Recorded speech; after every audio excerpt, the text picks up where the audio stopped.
There's a specific moment when you feel it coming. Someone's talking and you're nodding, responding, doing everything right. But somewhere beneath the surface, a quiet alarm starts ringing.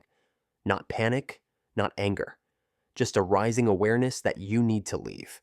Not because anything's wrong, not because you don't care, but because if you stay one more minute in this conversation, in this room, in this expectation of being present, something inside you will shut down completely. So you start calculating, how much longer do I have to stay before it's acceptable to go? Can I leave without explaining? What excuse sounds believable enough that no one will ask questions? And when you finally make it home, close the door and feel that first wave of relief.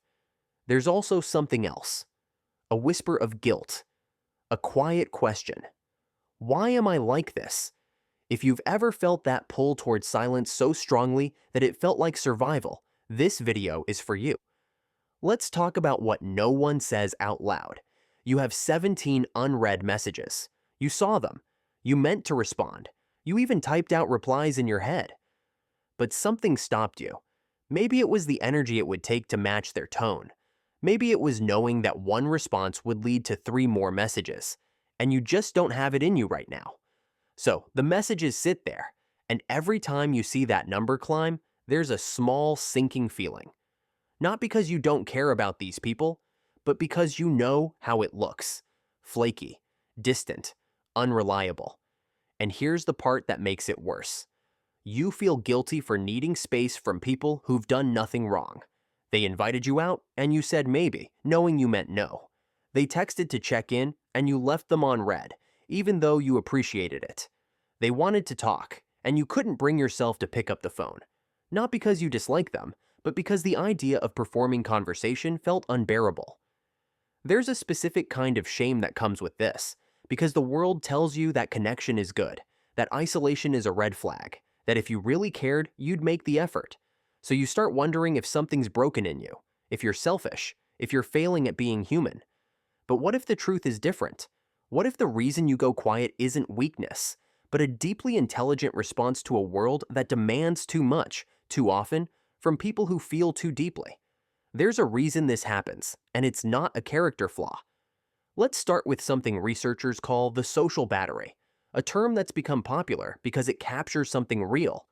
Social interaction requires energy, real, measurable, cognitive energy.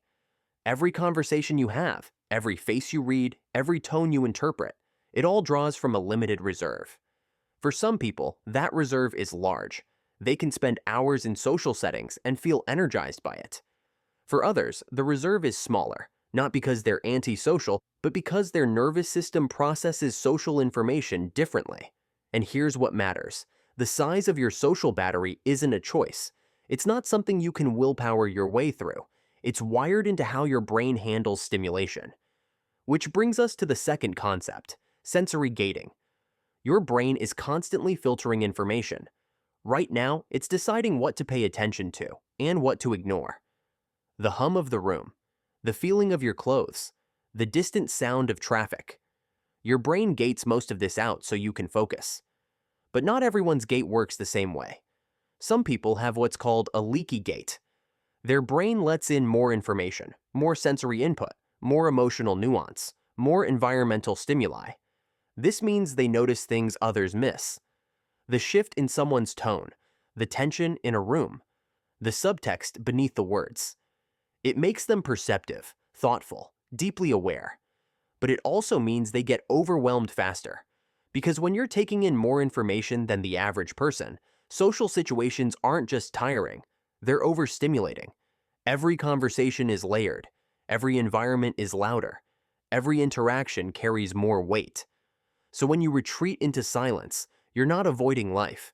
You're protecting your capacity to process it. Here's what happens when that gate stays open too long. Your nervous system has 2 modes, sympathetic and parasympathetic. Sympathetic is your on mode, alert, engaged, responsive. Parasympathetic is your rest mode, calm, restorative, still. Most people move between these modes naturally throughout the day, but if you're someone with a leaky sensory gate, your sympathetic system stays activated longer than it should.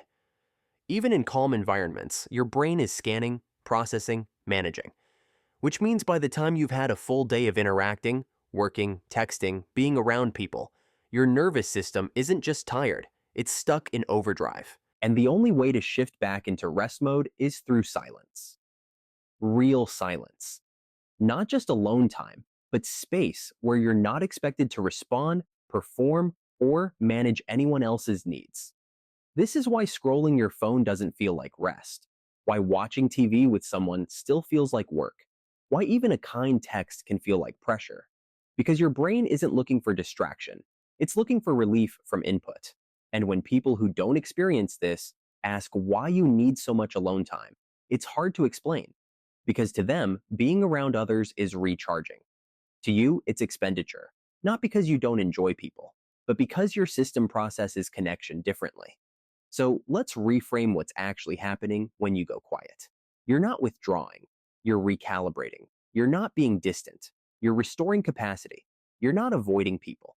You're managing your energy so you can show up as yourself instead of a depleted version of who you are. This isn't avoidance, it's strategy.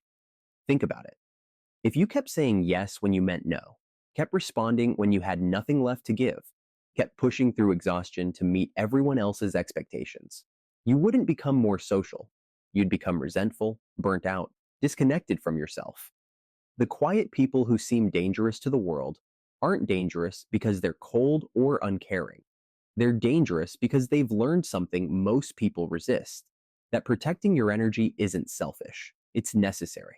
They've stopped apologizing for needing what they need, and that makes people uncomfortable because we live in a culture that equates constant availability with care.